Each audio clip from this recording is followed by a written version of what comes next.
Малгобекская скорая слушает вас. Тревожный звонок человеку плохо, а после бригада спешит на выезд. Простой сценарий для работников скорой помощи. Адрес подачи кареты – сельское поселение Сагапши. Мужчина почувствовал себя неважно, боль в области поясницы. Все подробности медики выясняют во время поездки. Даже на это нет времени. Все нужно делать на ходу. Едем на вызов пациенту Марзиеву Руслану, 70-го года. Я так поняла, что жалоба на боли в боку, скорее всего, почечная колика. Как вам информация поступила? Откуда вы знаете? У нас единая база, и по этой базе, когда диспетчер получает вызов, вбивает данные, сразу же поступают данные. Данные поступают к нам на планшет. Планшет на мое имя, из-за этого на мое имя приходит этот вызов. Не прошло и 10 минут, как медики уже осматривают пациента. Сначала оценивают внешнее состояние больного, дальше измеряют пульс, сатурацию и давление. Непродолжительный осмотр показывает, у пациента проблемы с почками. Как выяснилось, мужчина долго находился на улице в мороз. Давление 130/90 у него было, температура 36,7, сатурация 97, пульс 57. Болевой мы сняли, внутривенно сделали, симптоматику посмотрели, поколачивание. Все. А такие вызова у нас бывают часто, так как наше население не бережет себя и в холод, и в любую погоду находится и на улице, и на тязях находится, и на других мероприятиях. Что именно случилось с больным, покажет осмотр уролога. Мужчину в таком состоянии оставлять нельзя, и его перевозят в Малгобекскую районную больницу. Там он пройдет лечение. На этом работа медиков скорой помощи заканчивается, но только конкретно с этим пациентом. Пациента мы сдали в приемный покой.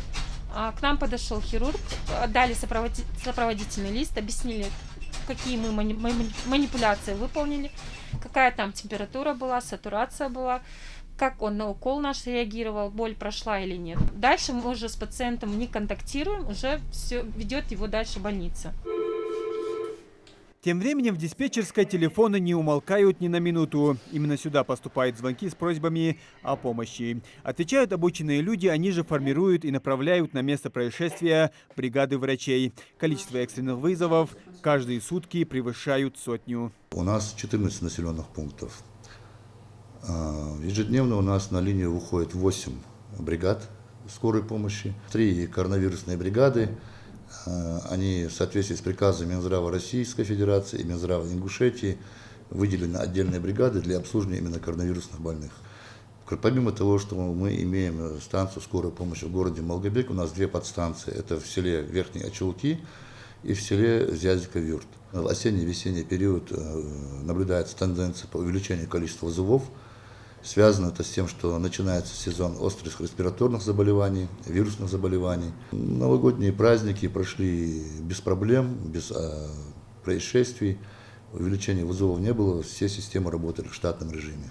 Для оказания качественной и своевременной помощи медикам одного умения и знаний не хватает. Нужно еще и оборудование. Для работников скорой помощи в первую очередь это машины. 4 новых автомобиля скорой помощи класса «Б» поступили в отделение неотложки осенью 2021 года.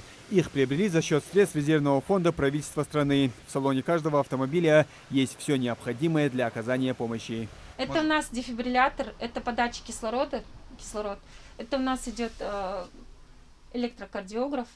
Тут у нас есть небулайзер, у нас есть пульсоксиметр дополнительный. Помимо того, что в сумке есть, еще у нас дополнительные идут. Это детская реанимационная сумка, холодильник. Так, тут у нас идет реанимационная сумка, врачебная сумка. Это у нас шины, дополнительные шины есть. Что тут еще? И холодильник есть. Всего за раз Ингушетия получила 17 таких новых автомобилей. Кареты распределены по районным станциям скорой помощи. По одной машине получила Сунжская участковая, Карабулакская городская больницы, а также Республиканский центр медицины катастроф и скорой медпомощи. Каждую из них можно назвать настоящей больницей на колесах. Муслим Ганиев, Рамазан Зурабов, Новости 24.